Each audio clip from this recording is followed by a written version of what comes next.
So what? Who cares? Why barter? Well, if there's one woman who knows how to barter, it's CNN personal finance editor Jerry Willis. Tell him, Jerry. I love that. Thanks to our friend Joy Behar for that. You can catch the Joy Behar Show every night at 9 Eastern and Pacific on HLN and join it. It's a lot of fun.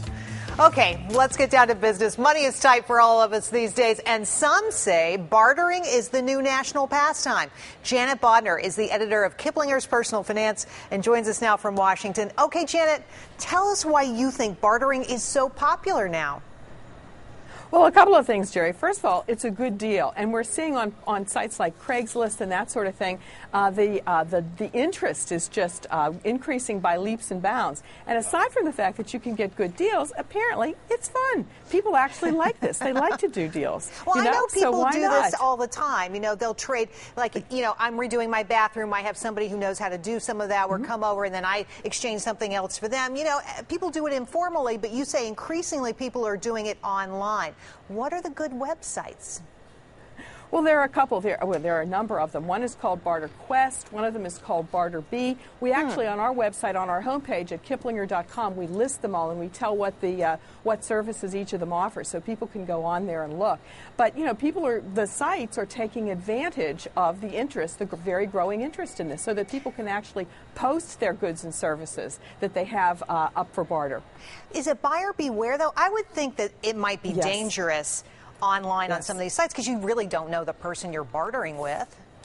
Exactly, and that's the thing. Again, you know, we have at kiplinger.com, we will tell you which sites actually do at least a limited amount of vetting of people. I mean, you might sort of want their name and address. And obviously, if you're really looking for a serious service, like you're looking for a babysitting service or something like that, I'm not sure that this would be the best way to go. You'd really want to start first with your neighborhood people so that you could barter with them, people that you know and you know their reputations and you could find out what their background is. All right, how do I handle this with the IRS? Is this income? I mean, do you have to tell the federal government?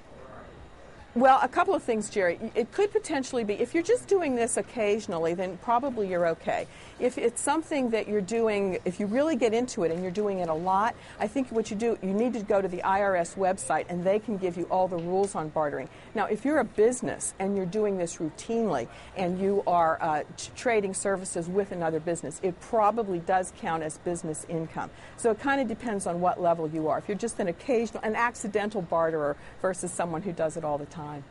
Well, you know, Janet, can I save a lot of money doing this? I'm wondering at the end of the day, what kind of savings are in this for me?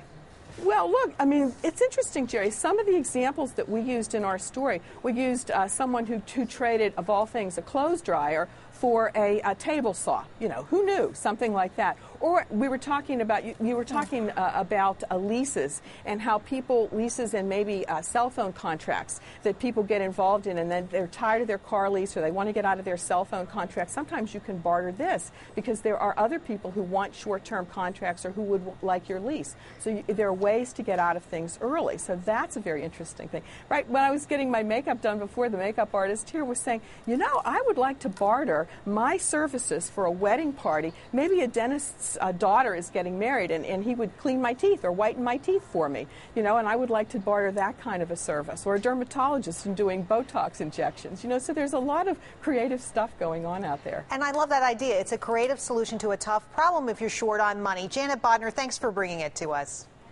Oh, my pleasure.